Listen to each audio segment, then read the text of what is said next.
Welcome back bankers world viewers.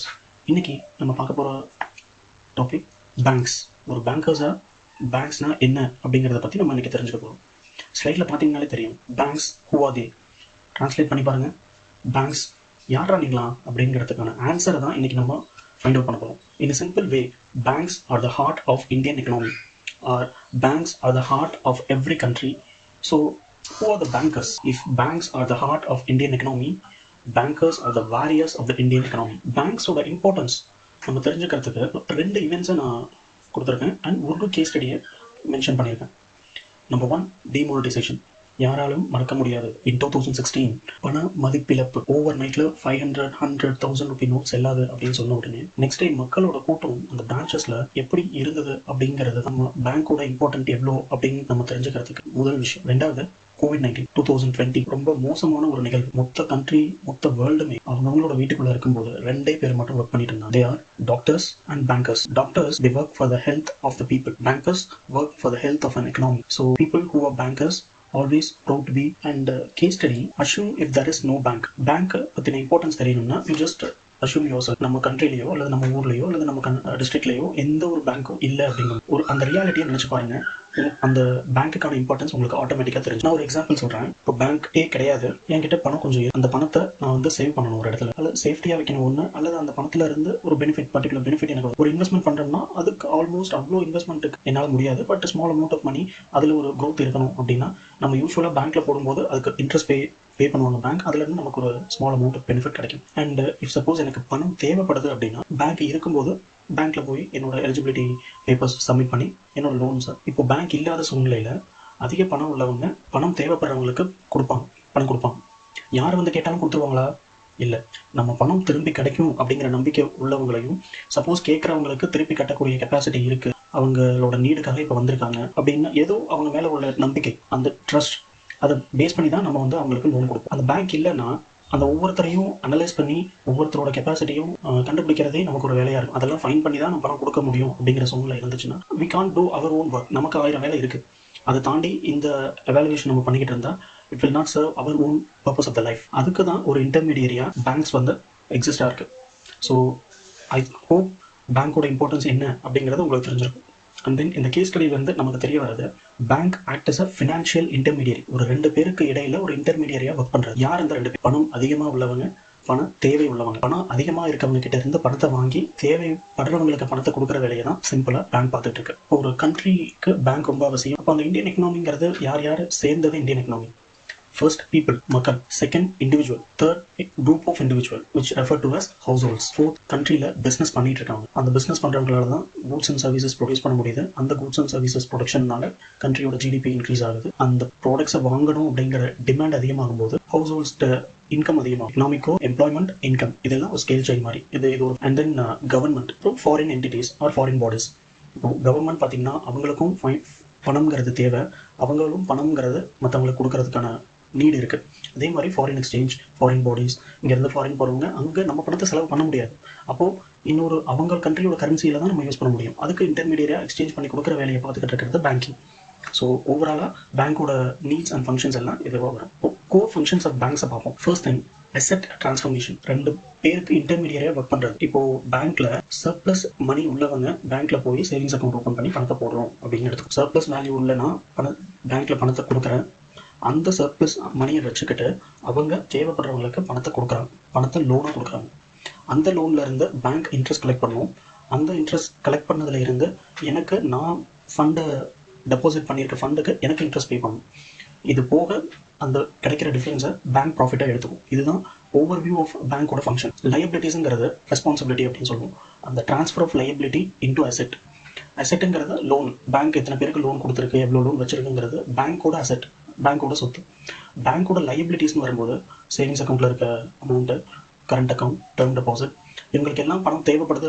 Customer close பண்ணணும், எனக்கு வேணும் அப்படின்னு கேட்கும்போது நம்ம ப்ரொவைட் பண்ணி ஆகும். அஸ் அ பேங்காக பேங்க் ப்ரொவைட் பண்ணணும். ஸோ பேங்க்குக்கு responsibility. So liability transferred into asset. இப்போ செகண்ட் திங் பார்த்தீங்கன்னா மெச்சூரிட்டி டிரான்ஸ்ஃபர்மேஷன். இது ஒரு இஷ்யூ. ஒரு ஷார்ட் டேர்முக்கு நம்ம சேவிங்ஸ் அக்கௌண்ட்ல பணத்தை போட்டு வச்சிருக்கேன். அந்த பணத்தை எடுத்து பேங்க் வந்து ஒரு 2 இயர்ஸ்க்கு இல்லை 5 இயர்ஸ் இல்லை 3 இயர்ஸ்க்கு ஒரு லோன் இன்னொருத்தவங்களுக்கு ப்ரொவைட் பண்ணிடுச்சு. அவங்க கிட்ட இருந்து இன்ட்ரெஸ்ட் வந்துட்டு இருக்கு. நான் ப்ரொவைட் பண்ண அமௌண்ட், டெபாசிட் பண்ண அமௌண்ட் எனக்கு இமீடியட் நீட் ஒரு 6 மந்த்ல வருதுங்கும் போது நான் அதை எடுக்கிறேன். அந்த சைட் பார்த்தீங்கன்னா லோன் கொடுத்தவங்க கிட்ட இருந்து 6 மாதத்துக்கு இன்ட்ரெஸ்ட் தான் வந்திருக்கும். இப்போ நான் மொத்த அமௌண்ட்டும் எடுக்கணும் அப்படின்னா அந்த இடத்துல ஒரு மிஸ்மேட்ச் ஆகுது. அதாவது பணத்தை கொடுக்கறதுக்கு கஸ்டமர் என்கிட்ட நான் டிமாண்ட் பண்ண பணத்தை கொடுக்கறதுக்கு பேங்க் கிட்ட பணம் இல்லை, பிகாஸ் என் பணத்தை இன்னொரு கஸ்டமருக்கு லோனாக கொடுத்துட்டாங்க. ஸோ இந்த இஷ்யூவை டேக்கிள் பண்ணுறது தான் மெச்சூரிட்டி டிரான்ஸ்ஃபர்மேஷன். சிம்பிளா access to the financial markets. Financial markets இப்போ ரொம்ப ஃபெமிலியர் ஆகிக்கிட்ட வருது. ஃபினான்ஷியல் மார்க்கெட்ஸில் கேபிட்டல் ரைஸ் பண்ணுறது, பேங்க்ஸு, இந்த ஈக்விட்டி கான்செப்ட்ஸ், டெப்ட், பாண்ட்ஸு, இது எல்லாமே இந்த ஃபினான்ஷியல் மார்க்கெட்டில் வருது. ட்ரெடிஷனல் வேலை பேங்கிங் ஒர்க் ஆகுது பார்த்தீங்கன்னா பீப்புளாக டெபாசிட் பண்ணுற அமௌண்ட்லேருந்து எடுத்து இந்த செலவுகளை செய்கிறது, இந்த லோன்ஸை கொடுக்குறது. அண்ட் இப்போது அடிஷ்னலாக இந்த மாதிரி கேபிட்டல்ஸ் ரைஸ் பண்ணுறதுக்கு ஃபினான்ஷியல் மார்க்கெட்டும் யூஸ் பண்ணிக்கலாங்கிறதுனால இந்த மெச்சூரிட்டி மிஸ்மேட்சஸை ஃபினான்ஷியல் மார்க்கெட் வழியாக ரெக்டிஃபை பண்ணிக்கலாம் பேங்க்ஸ்.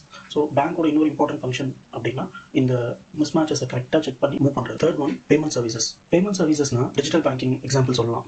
யூபிஐ நம்ம பே பண்ணுறது, இன்னொருத்தர் அர்ஜென்ட்டாக ஒருத்தருக்கு பணம் நீடு இருக்குது அவங்களுக்கு சென்ட் பண்ணுறோம், இல்லை நம்ம கொடுத்த பணத்தை ரொம்ப தூரத்தில் இருந்து இருக்காங்க அவங்களுக்கு அனுப்புகிறோம், திடீர்னு நமக்கு பணம் தேவை வருது, அந்த டைமில் லிக்விட் மணி இல்லை அப்படின்னாலும் இன்னைக்கு ஃப்ரெண்டு கிட்ட நம்ம ஜஸ்ட் சென்ட் பண்ண அப்படின்னா வித்தின் ஃபிராக்ஷன் ஆஃப் செகண்ட்ஸில் நமக்கு ரிக்வயர்ட் மணி வருது, அது நம்ம திருப்பி ரீபே பண்ணிடும். That's another thing. ஸோ இந்த டிஜிட்டல் ரெவல்யூஷன் அந்த பேமெண்ட் அவ்வளோ வேகமாக ட்ரான்ஸ்ஃபர் பண்ண வைக்கிறது இல்லையா, திஸ் ட்ரான்ஸ்ஃபர் ஆஃப் ஃபண்ட்ஸ், அந்த கிளியரிங்ஸ், செட்டில்மெண்ட்ஸ், இதெல்லாம் யாரோட அண்டரில் நடக்குதுன்னா பேங்க்ஸ். ஸோ பேங்க்கோட இன்னொரு ஃபங்க்ஷனும் இதுதான், வெரி இம்பார்ட்டன்ட் ஃபங்க்ஷன். நெக்ஸ்ட் பார்த்தீங்கன்னா transmission of monetary policy. Monetary policy statement or monetary policy committee or monetary policy announcement அப்படின்னு சொல்லிட்டு 2 monthsக்கு ஒரு தடவை reserve bank of India governor வந்து ஸ்பீச் கொடுப்பார். நாங்கள் ரெப்போ ரேட் இவ்வளோ இன்க்ரீஸ் பண்ணியிருக்கோம், இவ்வளோ டிக்ரீஸ் பண்ணியிருக்கோம் அப்படின்னு சொல்லிட்டு. அந்த டிரான்ஸ்மிஷன், அந்த மானிட்டரி பாலிசியில் எடுக்கிற டெசிஷன்ஸ் எல்லாமே எக்கனாமியில் ரிஃப்ளெக்ட் ஆகணும் அப்படின்னா அதுக்கு இன்டர்மீடியரியாக ரோல் ப்ளே பண்ணுறது பேங்க்ஸ். இந்த ரெப்போ ரேட் ஃபிக்ஸ் பண்ணுறதுனால பேங்க்ஸோட ரேட் ஆஃப் இன்ட்ரெஸ்ட் சேஞ்சஸ் இருக்கும். அதை பேஸ் பண்ணி கண்ட்ரியில் உள்ள மானிட்டரி சப்ளை எக்ஸ்பேண்ட் பண்ண நினைச்சாலும், கான்ட்ராக்ட் பண்ண நினைச்சாலும் அதை பேஸ் பண்ணி இந்த மானிட்டரி கான்செப்ட்டை பற்றின விஷயத்தை டீட்டெயிலாக இன்னொரு செக்ஷனில் பார்த்துருக்கோம். Next financial inclusion. ஃபினான்ஷியல் இன்க்ளூஷன்னா எல்லாருக்கும் எல்லாமும் கிடைக்கணும் அப்படிங்கிறது தான் ஃபினான்ஷியல் இன்க்ளூஷன். எல்லாருக்கும் எல்லா ஃபினான்ஷியல் சர்வீசஸும் எல்லா தட்ட மக்களுக்கும் கிடைக்கணும் அப்படிங்கிறது ஃபினான்ஷியல் இன்க்ளூஷனோட மீன். இன்னைக்கு பேங்க்ஸ் இருக்கும்போது நான் இன்ஸ்டிடியூஷனல் லெண்டர்ஸ் கிட்ட ஃபார்மர்ஸ் டிபெண்ட் பண்ணிருக்க அவசியம் இல்லை. எவ்வளவோ ஸ்கீம்ஸ் வந்துச்சு, Kisan credit card, 1 minute loans sanction ஆகுது, இன் பிரின்சிபல் அப்ரூவல்.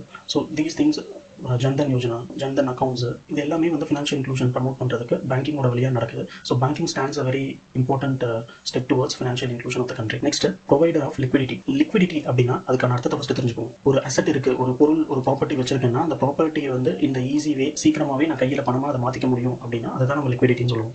இல்லை ஆக்சுவல் கேஷாகவே நம்ம கையில் வச்சிருக்கோம், cash and cash equivalent things. சீக்கிரமாக ஒரு அசெட்டை நம்ம இப்போ ஏடிஎம் கார்டில் பணம் இல்லை, it is just card, but அந்த கார்டை போய் ஸ்வைப் பண்ணும்போது நமக்கு நீடு இருக்கும்போது டக்குன்னு நமக்கு அந்த பணம் கிடைச்சிருது லிக்விடா.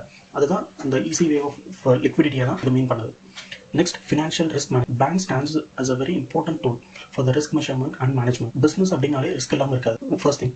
செகண்ட் திங், அதுவும் பேங்கிங் பிஸ்னஸ்னு வந்துருச்சுன்னா ரிஸ்க் இல்லாமல் இல்லவே விஷயமே கிடையாது. So risk is always there in the bank. அந்த ரிஸ்க் கரெக்டாக கேல்குலேட் பண்ணி மெஷர் பண்ணி கரெக்டாக மேனேஜ் பண்ணிட்டா banks will be on the safer side. அப்படி இல்லை அதில் டிஃபால்ட் இருக்குது அப்படிங்கிற பட்சத்தில் bank will become bankrupted. Next asymmetric information. Asymmetric information na it's just refer to information failure, and the asymmetric information leads to two way of things. First thing, adverse selection. Second thing, moral hazard.